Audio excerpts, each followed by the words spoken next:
Grįžtame, o tiksliau jau išvykstame iš jau matyto 300 m2 namo Vilniuje. Naujakuriai nešasi daiktus, o mes apžvelgsime, kaip mūsų planuoti darbai atrodo realybėje.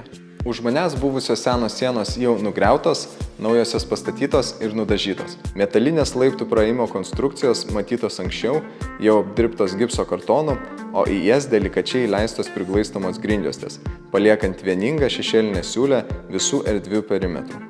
Bendrai priglaistomi elementai dominuoja visame objekte, nuo berėmių durų, tolygiai susijungiančių su patalpos sienomis bei lubomis, iki vėdinimo difuzorių, apšvietimo ir slėpimų revizinių liukų.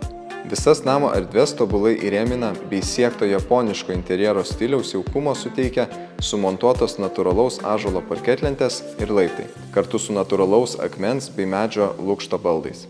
Dėl sienų drėkimo problemų kėlusi rūsio patalpa jau yra hidroizoliuota ir yra pavirtusi į nuostabią pramogų erdvę kartu su sporto sale.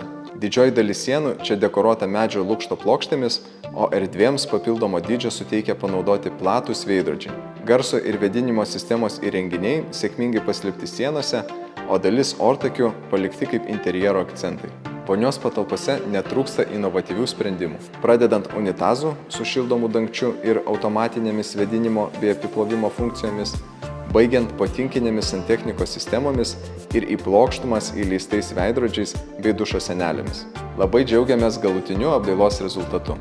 Ką apie visą procesą ir galutinį rezultatą mąsto pats būsto šeimininkas, galite rasti mūsų būstų istorijų ciklo vaizdo įraše su Mantu Stonkumi. Vaizdo įrašo nuorodą rasite mūsų video aprašymą. Kągi, paliekame valytoją atlikti paskutinius valymus, o mes vykstame į kitų klientų būstus užbaigti apdailas. Taigi susitiksime sekantį kartą.